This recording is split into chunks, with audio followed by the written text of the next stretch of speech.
Hello and welcome to this special edition of Mutual Fund Corner, and today we are going to be discussing gold because that is one commodity or one sector which has done really well in last couple of months.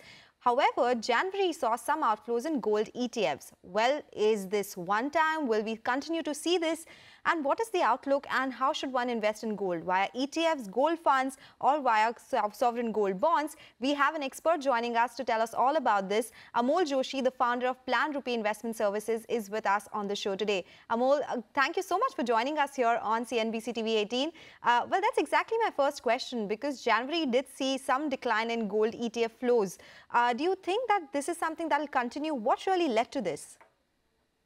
Sonal, first of all, thanks for having me over. And you're right, we saw outflows to the tune of roughly 200 crore rupees or so.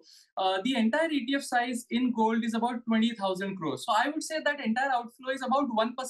I don't think we should read much into it. It is not statistically significant. And as you rightly said in your opening remarks, gold has, as a commodity, as prices, we have seen prices climbing anywhere from 12 to 15% over the last 6 to 12 months.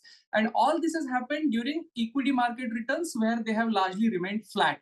So I would say some of it can be attributed to reallocation, but largely a profit booking.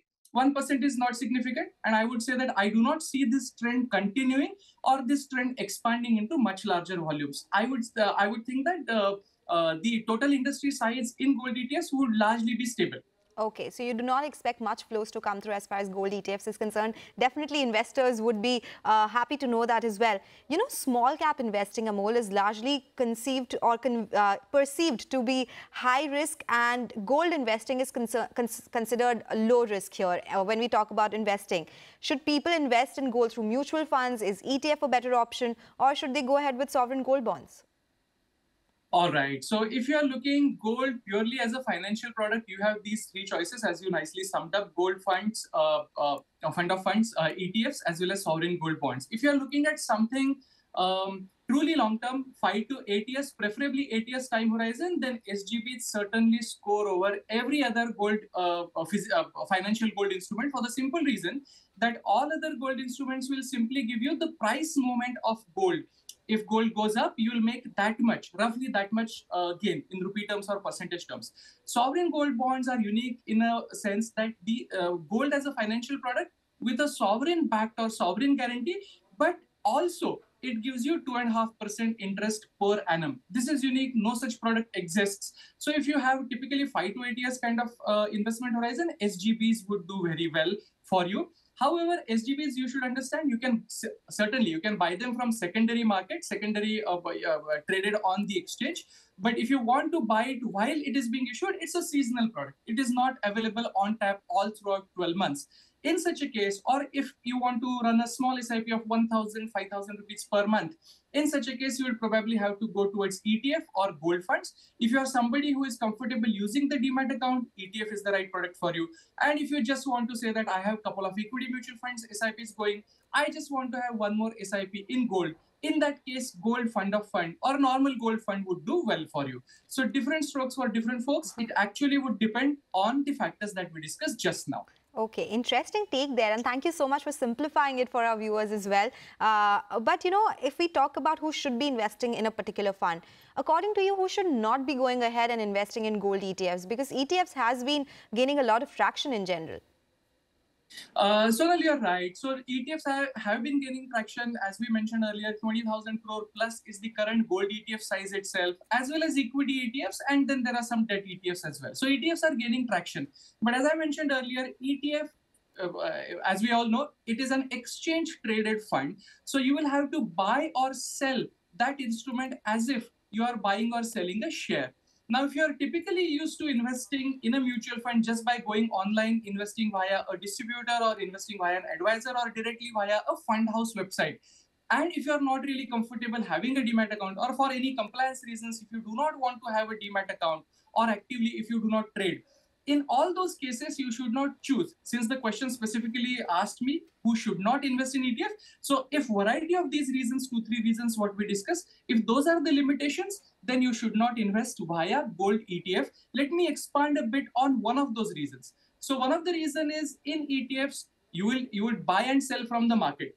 So it is not necessary that you will get a fair price. There is something called as a bid-ask spread. There will be some markup or markdown in the prices. If you cannot manage that, then you are likely to, despite ETF being a cheaper product from the expense ratio point of view, you will still likely lose some return in the bid-ask spread. If you cannot manage that, or if you do not have somebody who will manage that for you, then ETF is not for you. You are better off via SGBs if you are a truly long-term investor, or gold funds, which you can redeem on any given day on a NAV, which I call as a fair price. So this is how if you're not comfortable with a demat, and you should not choose ETF, and other two products would work well for you. Okay, that really makes sense. So you briefly mentioned long-term investment as well. So that was what I wanted to understand. Is gold really a long-term investment, or investors use it to hedge? Because we have different idea about different asset classes. How do you look at gold? Sure. So this would very makes for a very interesting question. So as you rightly said, hedge. So gold traditionally has been called as a hedge against inflation. Gold also acts as hedge against uncertainty in our social environment. So if you are hearing a lot of talk about ongoing recession, job cuts, job losses, then gold is one such asset which actually preserves its value, or probably goes up also during such an event, if such an event were to take place globally or for a limited period of time. So this is certainly, gold fulfills these two aspects. It gives you some kind of feeling of safety, stability if you are holding on to gold as an asset. It also is a hedge against inflation. But as somebody who works in financial, somebody who manages investors' portfolio, I look at gold more from an asset allocation perspective. Okay, so asset allocation, typically you will have core of the portfolio where you will have debt assets and equity assets, and you will typically have a satellite part of the portfolio where precious metals, majorly gold, or some part of international or global equity diversification you would want to have in your portfolio. As we all know, winners rotate. That's the simplest statement that we all know. No one asset class would continue to perform very well across all time periods. So you would actually want to asset allocate your portfolio. So gold I look at as a diversification strategy, as an asset allocation strategy, and that makes it a very, very long-term kind of an investment instrument, not necessarily to benefit from short-term movements, or not necessarily to use it as a hedge during uncertain periods. Okay. So when we are talking about gold as an investment, Indians, so to say, they actually look at more investment in physical gold. So of course, ETFs also make sense. But are they seeing traction, gold ETFs, so to say? Because more focus, as I said, is on physical buying of gold and silver. True. Sonal, you're right. So gold and real estate are favorite investment instruments for all of us Indians, because for most people, they give you a comfort of touch and feel. Those are actually the asset where you can have that touch and feel kind of a well-being kind of a phenomenon. But coming back to the financial aspects of it, excuse me, Sonal. Hello? Yeah, please go ahead, Amol. Could you please repeat the previous bit? I'm so sorry. No, I meant to say how much of a gold ETF segment is seeing traction. Right. What is it as a part? Yeah. Yes. So entire mutual fund industry is 40 lakh crores, and out of which 20,000 crore roughly is the gold ETF. That makes it around 5% of the entire mutual fund industry asset percentage.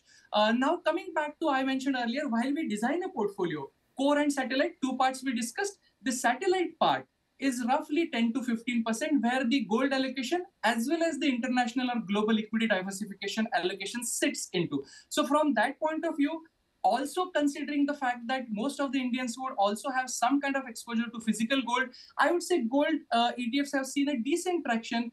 5% is roughly the size that anyway we would recommend to our investors while constructing their portfolios. But suffice to say, some market share is also taken away by SGBs, relatively a newer product, but because of the interest rate factor in SGBs, which is definitely an advantage, I think some traction has been taken away, some market share has been taken away by SGBs. But gold ETF certainly can maintain this 5% to 8% kind of a market share going forward as well.